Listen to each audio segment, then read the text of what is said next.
Sabi ni Jesus, dapat ako pinakamahal mo sa lahat. Mas mahal mo ako kaysa sa asawa mo. Paano po yun? Kung asawa kang babae, irespeto mo yung asawa mo. Kung asawa kang lalaki, mahalin mo yung asawa mo. Hindi lang basta mahal gaya ng pagmamahal ko sa inyong lahat. Ang bigat! Dapat handa kang mag-alay ng buhay para sa misis mo. Yung marriage po, sobrang importante. Sabihin yung marriage. In a culture now, no? Nasa ano tayo nasa post-truth culture tayo no?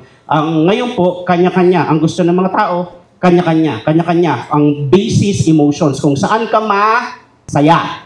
Yun lagi. Kung saan ka masaya, gawin mo basta wala kang natatapakang tao, which is never consistent sa mga taong nagpupush ng ganyang ideology or way of thinking. Kasi sa totoo lang, kaya maraming kontra kasi maraming nasasaktan pero pinupush pa rin nila. Tama? Alam mo, yung religious community, yung mga Christians, nasasaktan sila, pero tinatapakan pa rin. So, hindi ganun yan. Ang sinasabi nila, you can never legislate morality. Not true. Not true. Pag may nagsabi, you can never legislate morality. Hindi dapat sinasama sa legislation yung morality. Mali. Kasi yung mismong statement na yan is a moral statement. Lahat po ng legislation, lahat ng isinasabatas ay moralidad.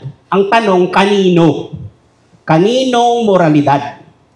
Okay? Moralidad ng Diyos o yung morality na gusto ng tao. Okay? So, ang difference lang po ganito. Ang morality ng Diyos hindi gumagalaw. Makikita mo, nag-iiba-iba ng application over the years, pero sa totoo, ang core values ng Diyos hindi gumagalaw. God is immutable, hindi siya gumagalaw. Ang tama-tama, ang mali-mali, hindi gumagalaw. Ang pagkakaintindi ng tao, nagkakaiba-iba. Diba? Kasi iba-iba ng lalim ang tao. So naniniwala ako na sa laki at lawak ng Diyos, hindi kasya sa isang tao na maintindihan niya lahat. Kaya makikita ninyo, ang mga theologian, generation after generation, merong isang theologian na meron siyang magandang sinabi, pero meron siyang sinabing parang out of place. Tapos yung susunod sa kanya, merong makukuha. Tapos meron din hindi maintindihan. Kasi sobrang laki ng Diyos. Diba? It keeps us humble and grounded kasi mga tao lang tayo. Okay? Ngayon, sa marriage, alam niyo mga nag-fail na marriage, yung mga ayaw magtanong.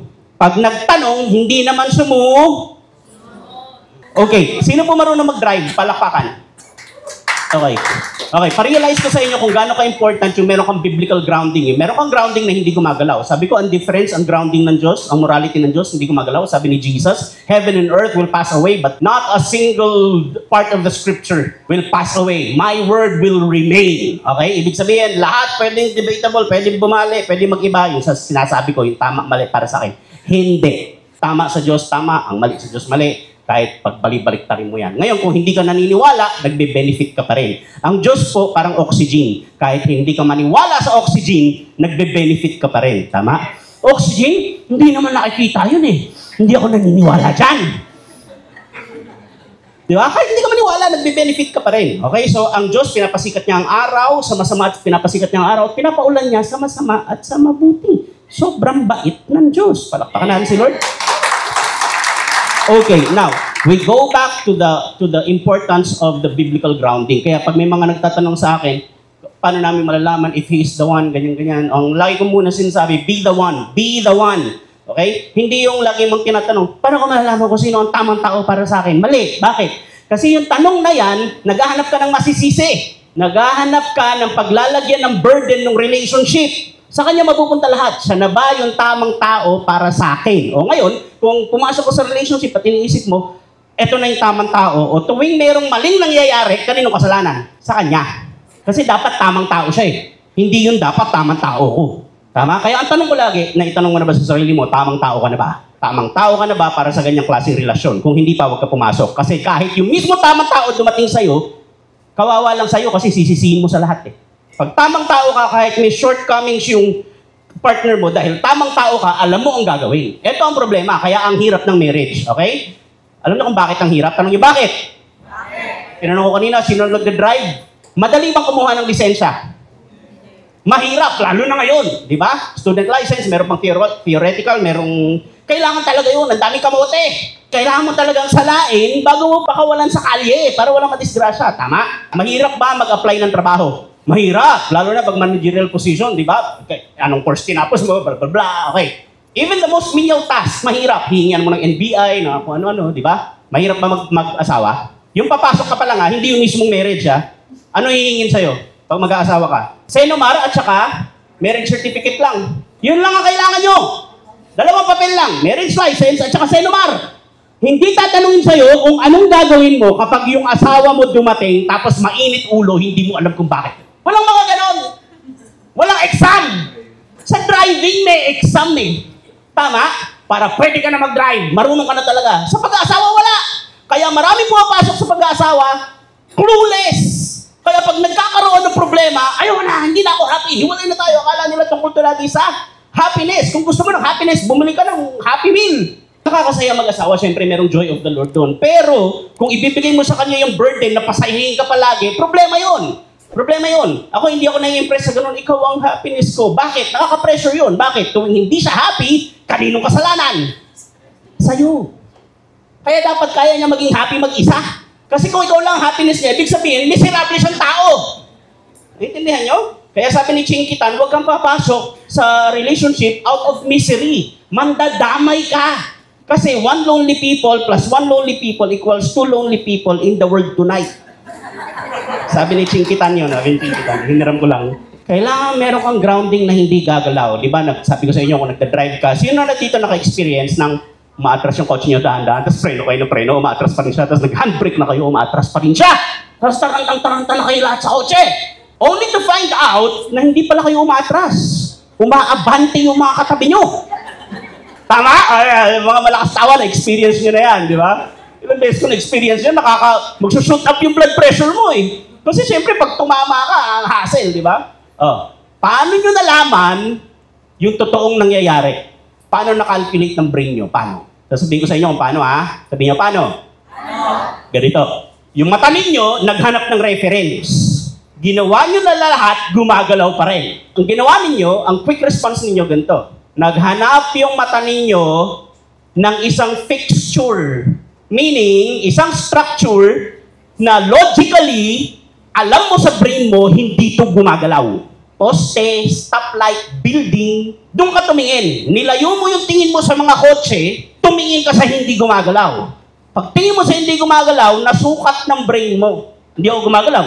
Hindi siya gumagalaw. Sila yung gumagalaw. Ngayon, ang tanong, paano kung pagtingin mo sa building, gumagalaw din? Umuusog din. Poste, umuusog. Kanya-kanya. May problema, tama? Ganon ang scripture. Kung lahat gumagalaw, malaki problema mo. Yan ang feeling-based culture. Based sa feelings, malaki problema mo. Kasi gumagalaw yung feelings. Erratic yun. In love na in love ka, mamaya gusto mong sakalin. Erratic yung feelings. Ang hindi dapat magbabago yung commitment. Naintindihan nyo? Alam niyo ibig sabihin ng commitment? Tanong nyo ano? Commitment means doing what you said you would do long after the feeling or the excitement is gone. Nabubuhay tayo ngayon na yung mga kabataan, ang tingin nila dito, puro feelings lang. Wala nang commitment. Okay? So, sobrang importante nito. Ngayon, ano ang basis mo? Balik tayo sa word. Ang basis namin, word. Basis natin, word. Sabi niyo, word. Matthew 10:37. Sabi ni Jesus, pag mas mahal mo yung kahit sino sa family mo kesa sa akin, you are not worthy of me. Bigat. Sabi ng iba, napaka-self-centered naman ni Lord. May nagtanong sa akin yan, bina-Bible study ko, Pastor, hindi ba parang napaka-self-absorbed at self-centered ni Lord? Bakit parang napaka-selfish niya? Puro na lang ako, puro na lang, kailangan mo ako. Ganon, di ba? Sinasabi niya, para hindi ka mamatay, kailangan mo ako. Ako, mahalin mo sa lahat. Ako, unahin mo sa lahat. Sabi ko kasi ganito yan, si Jesus ang buhay. Si Jesus ang buhay, figuratively and literally. Si Jesus ang buhay. Think of Jesus as oxygen. Kung nakakapagsalita ang oxygen, ano sasabihin niya sa tao? Huwag mo akong kalimutan! Pag kinalimutan mo ako, mamamatay ka! Tama? Kung makakapagsalita ang oxygen, sasabihin niya sa tao, huwag mo akong kakalimutan. Kahit 10 seconds, huwag mo akong kakalimutan, mamamatay ka. Kaya si Jesus, bakit? Para hindi ka mamatay. Kasi siya yung buhay eh. Gets niya? So hindi yun dahil self-centered siya, dahil concerned siya sa'yo. Kasi pag lumabas ka sa kanya, mamatay ka. Sandali. So dapat mas mahal ko si Jesus kaysa sa asawa ko. Oo. Problema yun. Paano ko yun i-apply? Si Jesus, di ko nakikita. Yung asawa ko, nakikita ko. Paano application nun? Paano application yun? Tanong niyo paano? Sabi ni Jesus, dapat mas mahal mo ako. Alam niyo kung paano minamahal si Lord? Tanong niyo paano? Okay, syempre, marami tayong ginagawa. Inaawitan natin siya, di ba? Nagsiservice tayo and everything, no? Pero, lahat yun nasa ilalim ng love language ni Lord. Love language is a particular thing that the one who demands love acknowledges and accepts. Halimbawa, ganito yan, okay? love language, kami mag-asawa, love language namin. Ang misis ko, lumaki sa isang house na hindi nag-I love you. Bakit? Iba ang culture nila, okay? Ang masaya naman sa kanila, lahat pinagpa-party nila. Nagka-driver's license ka, kakainan sila, okay? Kung makasaka sa test, magkakainan sila. Yung blood test mo, positive, magkakainan sila. Basta kahit ano, basta positive, okay? Kami hindi. Birthday, maaalala kang batiin bago matulog. Anong petsa bukas? Ay, birthday mo ngayon. Ganun yung family. Ang layo na upbringing namin. Pero, sa amin, hindi kami natutulog ng walang I love you. Tapos, pag nag-away, bawal matulog na masama loob. Kasi, lagi sinasabi ng nanay ko, hindi natin alam kung sino gigising bukas eh. Nagmatigas ka sa tatay mo, tapos hindi na gumising. So, paano yan? Habang buhay mo yan dala, maninisi ka pa, sisisihin mo pa Diyos. Talagang ang isang tinuro sa amin ng nanay ko mag-sorry. Okay? Talagang napapalo kami pag hindi nagsasorry. Okay? So, mag-sorry ka sa ate mo. Sorry ka sa ate mo. Mag-sorry ka sa ate mo. Sorry na. Tapos pag napalo ka, ikakalong ka ng tatay ko. Ikakalong ka dito. Tapos bubulungan ka ng tatay ko. Sinong napalo? Ako po. Bakit? Ayaw ko mag-sorry. Uulit ka pa, hindi na po. Sabihin mo, I love you, ate. I love you, ate. So, malayo. So, inaral ko yung love language niya. Okay? At lagi ko sinasabi sa kanya, ganito kami magmahal sa bahay kung saan ako lumaki. Okay? Intindihin mo ako kasi lumaki ako, ganito ang itsura ng pagmamahal sa amin. Okay? Mga nakalamang I love you na ako, ang sagot niya, kasi sa kanila, sasabihin mo lang yung I love you pag talaga na-overwhelm ka. Kasi pag paulit-ulit mo daw sinasabi, nawawala yung value. Sa amin naman, kung sobrang importante, bakit hindi pwedeng ulit-ulitin? Nakanya, magkaiba. Nag-adjust kami. Hindi pwedeng walang mag-adjust. Okay? Pag-aralan mo siya, pag-aralan ka niya. Okay? Yun ang love language. Paano ang love language ni Lord? Tanong nyo ano? John 14:21, ang sabi ni Jesus, ito. He who has my words and keeps them is the one who loves me. My Father will love him, and we will make our abode in him. Titira kami sa kanya. Paano daw mahalin? Susundin mo daw yung utos niya. Nasaan yung utos niya? Yung word niya, nasaan? Nasa Bible. Kaya kung walang Bible, walang scriptural grounding ang bahay, malaking problema. Bakit? Wala kang paraan para mahalin si Lord. Meron ka lang feelings. Kaya marami akong friends nagsasabi, ako hindi ako nagsisimba, hindi ako religious, hindi ako nagbabasa ng Bible, wala akong mga ganyan-ganyan. Nakakapag-pray lang ako pag may problema ako. Pero alam ko, sa puso ko, mahal ko ang Diyos. May mga ganyan tao, di ba? Lapit ka kay Lord, bigay mo yung ganong pagmamahal, sasabihin ni Lord, hindi ko tinatanggap yung ganyang love eh. Ang love sa akin, obedience eh. Obedience sa word, okay? Kaya sa dami na pwedeng ibilin ni Lord kay Joshua, ang hirap ng trabaho ni Joshua, papalitan niya si Moises. Isipin mo, papalitan mo si Moises? Humati ng dagat, kung ano-anong ginawa. Tapos sabi ni Lord, Joshua, patayin na si Moises, ikaw na. Isipin niyo yung laki pressure nun. Ano ang unang utos sa kanya ni Lord? Anong unang utos? Ang unang utos sa kanya, Joshua 1:8, Joshua 1:9. Huwag mong kaligtaang basahin ang aklat na iyon, dilidilihin mo iyon araw at gabi upang matupad mo ang lahat ng nasusulat doon sa kayong giginhawak at magtatagumpay. Alalahanin mong lagi itong aking tagubilin, magpakatatag ka, tibayan mong yung loob, huwag kang matatakot o mawawala ng pag-asa. Ako si Yahweh ang iyong Diyos, ay sa iyo saan ka man pumunta. Hindi ka titibay ang loob kung wala kang grounding sa scripture. Sabi mo na ni Lord, basahin mo araw-araw, isipin mo tapos tibayan mo Parang mag-aasawa na si Joshua noong panahon na yun. Mag-aasawa ka, magbasa ka ng Bible, tibayan mo. Matindi yung papasukin mo. Yung mga youth, pag in love na, Pastor Ruda, ako lagi, anong advice mo? Sinasabi ko lang, makikita nyo rin. Makikita nyo, hinahanap nyo. Kailangan yung biblical grounding. Okay? Paano daw mahalin si Lord? Sundin. Sabi ni Lord, dapat ako pinakamahal mo sa lahat. Mas mahal kita dapat, Lord, sa asawa ko? Oo. Paano po yun? Ibig ba sabihin, hindi ko napapansin yung asawa ko? Hindi. Sundin mo yung inuutos ko tungkol sa asawa. Okay. Lahat ng babae, magpalakpakan! Okay. Ito utos sa inyo ni Lord. Love niyo si Lord? Kung love niyo si Lord, susundin niyo yung utos ni Lord. Amen? Amen. Ito utos ni Lord. Si Paul ang nag-explain. Ephesians chapter 5. Verse 21, all the way to 24, 25, honey. Ito, submit therefore to one another. Submit therefore to one another. One another. Okay, magsasubmit kayo sa isa't isa. Yung salitang submit, ang Greek niyan, hypotazo. Ibig sabihin ng hypotazo, it's a military term meaning grant a position of authority. Sino naka-experience ng ano dito? Military training. Kahit CAT. CAT, meron ba? Okay, CAT. Na-experience nyo? Binigay sa'yo yung platoon. Tapos kahit mas mababa ranggo mo sa kanila, dahil binigay sa'yo yung authority at that time, susunod silang lahat. Pag sinabi mong harap sa kanan, lahat haharap sa kanan. Tama? Kahit ikaw yung pinakamaliit doon, kahit ikaw pinakamababa ranggo, dahil binigay sa'yo. Grant a position of authority. Yun ang ibig sabihin ng submit. Hindi ibig sabihin magpapadormat ka. Okay? Hindi ibig sabihin tatapak-tapak ka, wala kang say. Hindi. Grant a position of authority. Ngayon, yan ang utos sa asawa. Babae, sa asawang babae. Wives, submit to your own husband. Hindi submit to all men. Ha? Hindi pag babae, magsasubmit ka basta lalaki. Hindi. Hindi ito pang girlfriend. Okay? Pang-asawa lang ito, magsasubmit ka sa asawa. Okay? Hindi kahit kaninong lalaki. Okay? Meaning, umupo kayo, tapos pag-usapan ninyo, tapos sasabihin mo sa mister mo, Han, ikaw ang magdidesisyon dito, ikaw dito, ikaw dito. Ganun sa amin. Honey, nakita ko ang potential mo, napakahusay mo. Ito ang kaharian mo, dito ka magaling ka maghugas sa inang plato. Sa'yo ang kusina, hindi ako makikialam. Hallelujah. Napaka-submissive niyan. Submit lang yan ang submit. Yan ang pinaka-submissive sa lahat. Buwan-buwan nagsasubmit yan. Globe, Smart, Meralco, ano yun, basta lahat ng babayaran. Okay.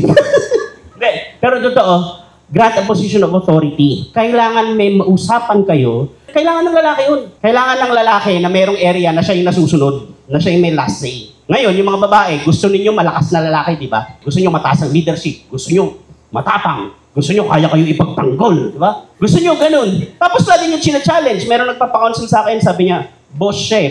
Follower ko siya, boss siya basta boss siya sa kanila, okay?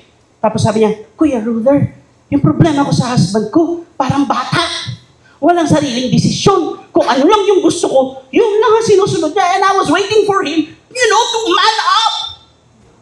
Numit ko yung asawa niya, laki tao, 6'2". Tapos ang liit lang niya. Tapos sabi ko sa kanya, okay, was there ever a time na ginawa niya yung sinasabi mo na mag-man up, na mag-lead, na siya talaga yung magdidesisyon? Ginawa niya na ba yun dati? Sabi niya, oo. Anong ginawa mo? Inaway ko. Ayun naman pala eh.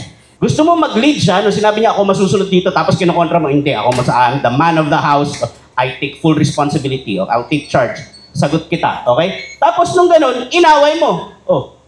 Tapos ngayon, hindi na siya nagsasalita, inaaway mo rin, kasi hindi nagsasalita. Kung si Spider-Man yan, nandun na lang yan sa kisame, nakagano. Hindi mo alam ang gagawin. Ang mga babae, mag-submit po sa lalaki. Okay? Ang dali ng trabaho nyo, mag-submit. Hindi may ibig sabihin sunuran eh. Bigyan mo siya position of authority. Kami mag-asawa, malinaw ang usapan namin. Lahat ng mga simpleng bagay, siya nagdidesisyon. Sa minor, siya nagdi-decide. Major ako. Minor, saan mag-aaral yung anak namin? Anong kotse bibilhin? Isang bahay titira? Minor yan. Major. Sinong ibobotong presidente? Major yan. Akin yan. Okay? Tama ba yung ginagawa tungkol sa South China Sea? Akin yun. Okay? Major yun eh. Basta yung makaka-apekto sa buong mundo, akin yun.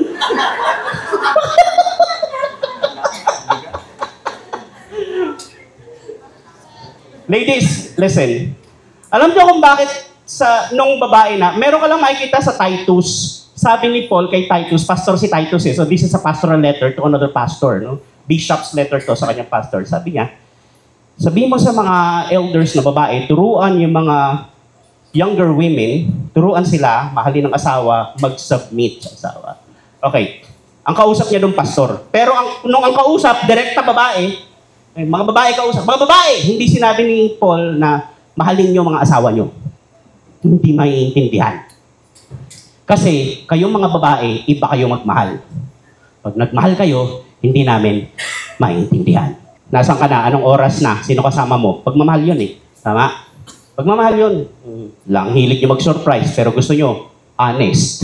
Paano ka mag-surprise kung honest ka? Bawal secret, pero gusto may surprise. Paano ka mag-secret kung magulo kayo mag-isip eh? Pero okay lang yun, naintindihan ko yun. Nung ginawa ni Lord si Adan, hindi naman niya sinabi, Adan, eto si Eva, intindihin mo. Hindi naman eh. Okay? Minamahal ang babae, hindi iniintindi. Okay, so, ibig sabihin, pinifigure out ni mga lalaki, mamamatay na lang tayo, hindi natin mapifigure out yan. Okay? Sa langit na lang tayo, hindi natin sila maintindihan. Totoo, si Mrs. aalis yan, aalis. Lalo wala pang pandemic, yan lakas, may career, may nasa showbiz pa ako nun. Punta yan Singapore, halimbawa, bibili ng ano, hindi nagtatanong. Ako kasi, pag bibilang ko siya ng damit, kailangan isukat niya. Kasi minsan, maganda sa statwa, sa kanya hindi. Di ba gano'n? Oo. Di ba? Ang ganda sa statwa. Di ba? Parang expectation versus reality, di ba? Nung sinuot mo na. Yan, hindi yan magtatanong. Talagang bibili lang. Yan, ganda nito. Calvin Klein. Pangmayaman. Suot mo. Ang itsura puti, tapos may batik-batik na black. Yung parang baka. So, sinuot ko. Mukha ko ngayong mascot ng Chucky. Sinuot ko lang yung para sa kanya talaga. Pero mahilig siya gano'n, mahilig siya mag-surprise eh. Tapos pag sinurprise ka niya, tapos hindi ka nagulat, magtatampo, di ba? So kailangan, kunwari, gulat na gulat ka, talaga, grabe, hindi ko naisip. Ngayon, mga babae, huwag niyo na itong ikasama ng loob na sinabihan kayo ni Lord mag-submit. Bakit? Ano ang utos niyo sa lalaki? Ang utos niyo sa lalaki, verse 25, Husbands, love your wives as Christ loves the church. He offered Himself up for her. Mga asawang lalaki, mahalan ninyo inyong asawang babae kagaya ng pagmamahal ng Panginoong Hesus sa kanyang iglesia.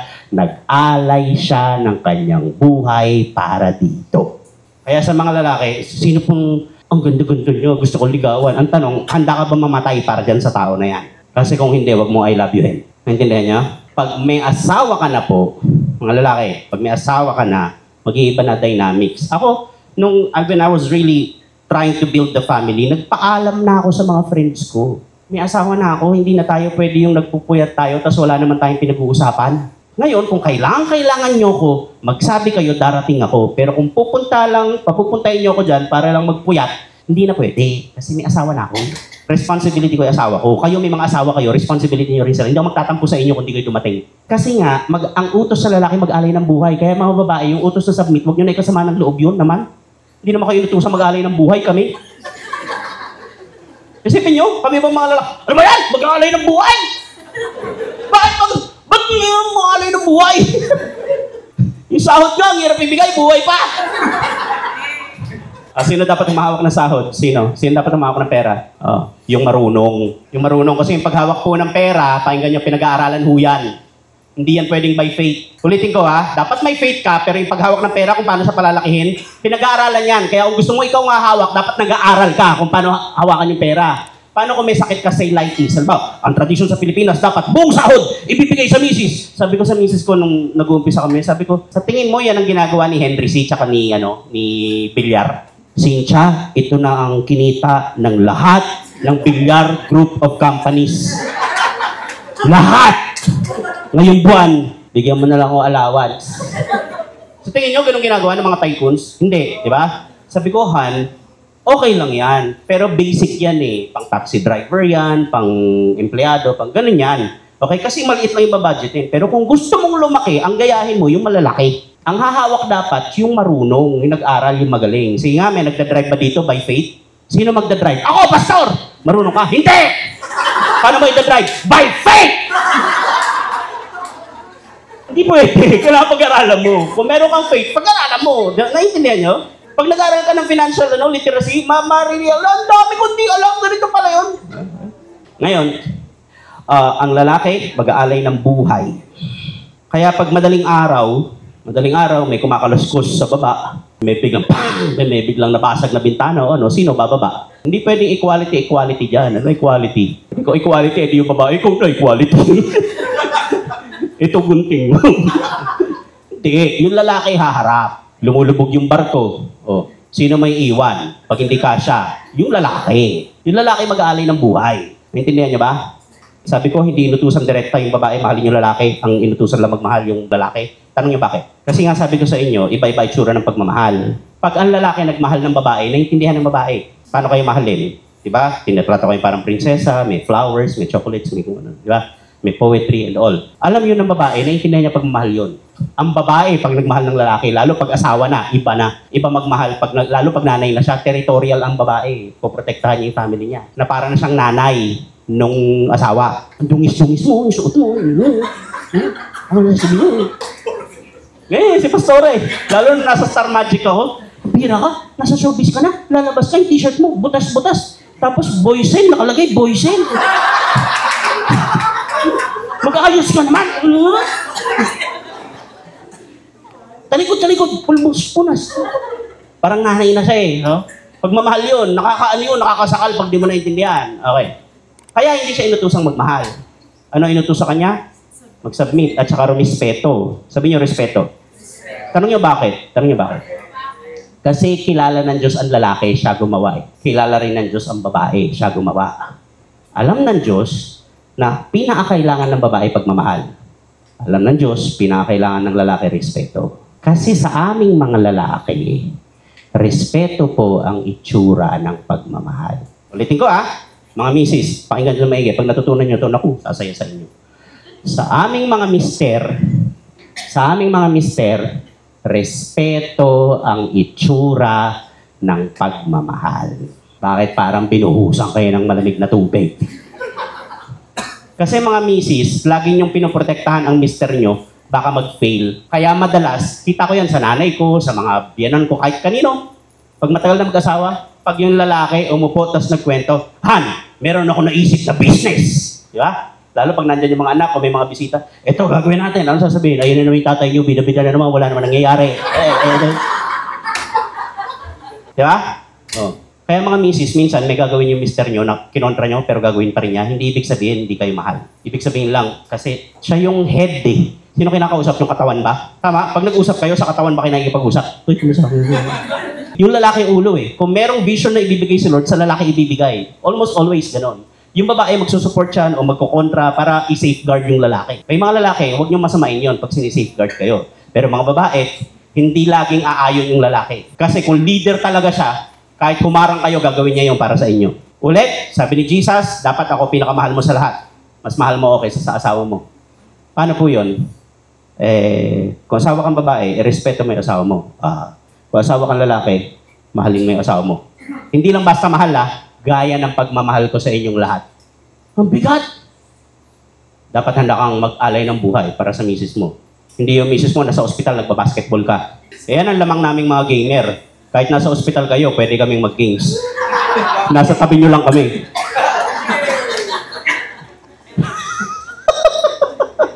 Ngayon, kung babae ka, Kristiyano ka, sinasabi mo, mahal mo si Lord, pero hindi mo ginagalang ang asawa mo, may bad news ako sa'yo.